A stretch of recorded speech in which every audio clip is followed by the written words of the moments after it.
আজকের গণিত, দুটি সংখ্যার গুণফল 128 এবং ভাগফল 2 হলে বড় সংখ্যাটি কত?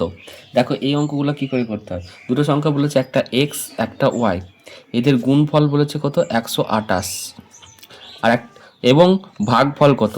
তাহলে আমাদের ভাগফল বের করতে হবে। এক্স আর ওয়াই এর ভাগফল বলেছে 2।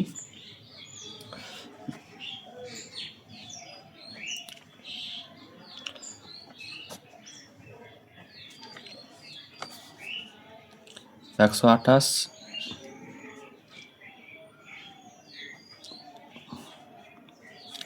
তাহলে আমরা ওয়াই ওয়াই কাটবো, পাবো কি? এক্স আর এক্স এ গুণ করে যাবো, গুণ এক্স এর গুণ হয় এক্স স্কোয়ার হবে। 8 দুগুণে 16, 16 6 হাতে থাকলে 2 একে 2 দুগুণে 4 একে 5,